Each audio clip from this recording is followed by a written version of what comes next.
There are two old expressions around careers and hiring. One says it's not what you know, but who you know.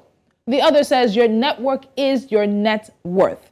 Now, the advent of social media has changed the game of building a professional network. Our networks now span further and more extensively than ever before, allowing us to virtually connect with people we may not yet have met in person, but with whom we potentially have an opportunity to exchange professional value.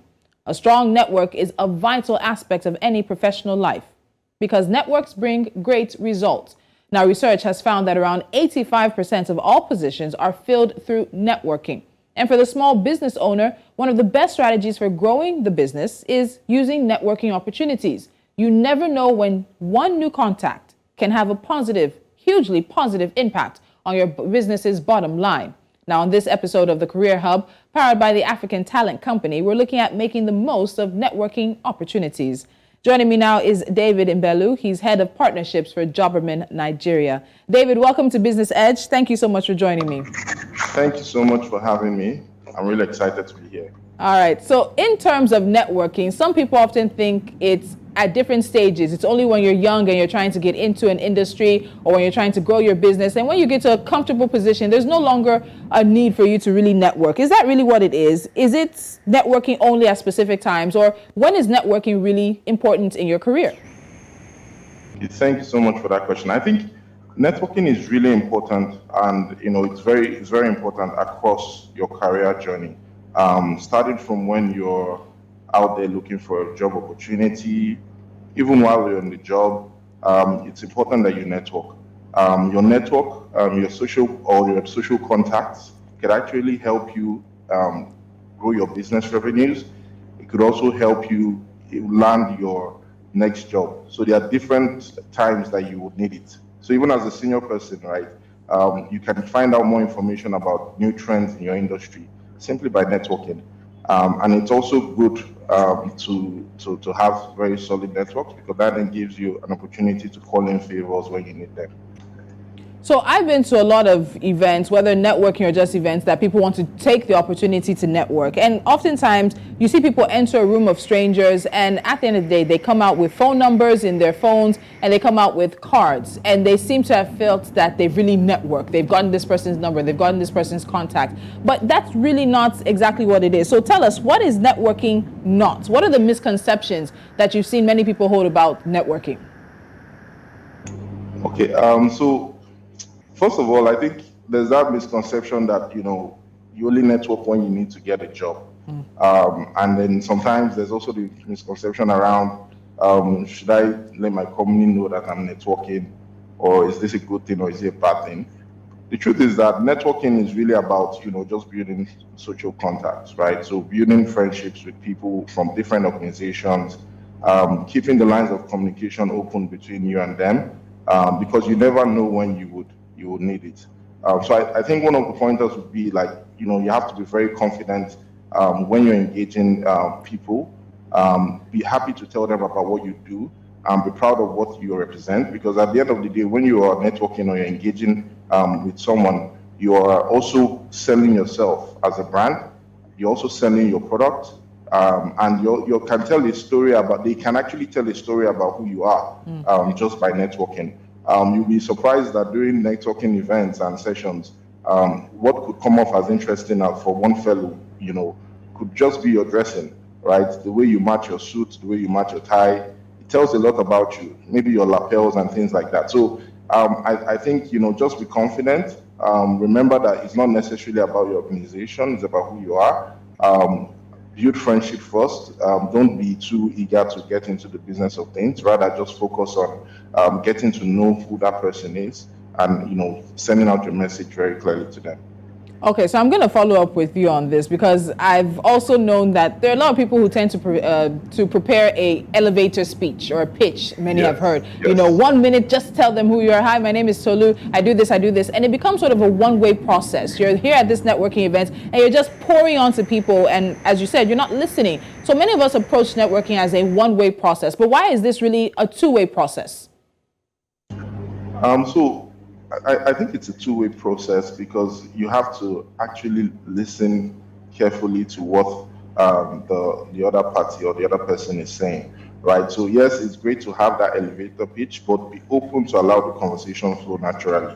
I mean, like I said, what may interest the other party may not necessarily be the business of the day. It could just be that the person has an interest in maybe how you matched your color of suit or the attire that you wear.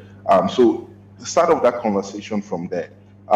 Focus on trying to build that relationship or that friendship, and it may not happen in the immediate. It's just great to always leave a lasting impression. You want to point them to something that you can take them up on after that event or after that meeting. So yeah, that's basically my thoughts on that. So is there a difference between how a job seeker should network or would network and maybe a small business owner? They have possibly different end goals in mind. So should they approach it in different manners? Oh yes, certainly. So as a young job seeker, it's important that you, while networking, focus on telling people about some of the achievements that you've made over your career or even your personal journey. You can talk about relevant trends in industry, that industry that you're looking to go into. You can also, make that potential employer understand that you have some insight about what they're currently doing. So you may want to read up research around the new innovations that company is basically focusing on. You may want to share some exciting insights about what you've read from another competitor of theirs or things like that.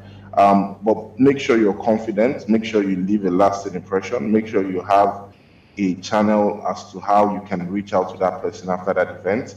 And if you're a business owner, it would be great to have your profile, talk about the accomplishments of your company, talk about what are the recent trends also in your organization and in this industry that you operate in. You want to show that you have that level of insight. You could also find out interesting facts about that person or news that you would like to share with them while you're having conversations. But just be open to allow the conversation flow. That's basically what I would suggest. So are there skills needed to get the best out of networking, to get the really good results? Do we have skills that people should really look at practicing to master in order to make sure that networking delivers the results they want? Oh, yes, certainly. So skills like active listening would be one. You want to make sure that you're communicating clearly with the person that you're interacting with. You want to ensure that you're able to give them a sense of warmth, and also being able to leave a lasting impression after you're done with that conversation is something that will be very beneficial. So in terms of seeking out networking opportunities, should we network at every event that we have, take every opportunity to network, or do we wait for networking opportunities, for these proper networking events in order to work at selling ourselves and building contacts within our industries? So networking can happen anywhere and any place. It could happen, on your way, if you're going through a train station, if you're, invited, for a guest speaker session and you're waiting to, appear. There are different places that networking can happen. Except you're actively looking out for these opportunities, so you can actually go online, find out when conferences are happening, conferences of interest to you are happening. You could go through websites, and just be willing and open to engaging with people and sharing what you're actually passionate about doing. Yeah. All right, David, before I let you go, in case we haven't convinced anybody that networking is actually essential and crucial, I hope this last question will do that. So at the end of the day, what really are the plain, very obvious, clear benefits of being intentional about networking? So being intentional about networking would mean that you are able to build solid relationships. The benefits could range, you could leverage of those relationships to get in a job in future. You could leverage it to also ramp up your business revenues. You can call in favors with those relationships, and I think it's something that I would definitely advise everyone to be open to. All right, David Mbelu, Head of Partnerships for Jobberman Nigeria. Thank you so much for joining me on the Career Hub, powered by the African Talent Company. I'll see you soon. Have a good one. Thank you. Thank you so much. And that's been the Career Hub segment brought to you by the African Talent Company.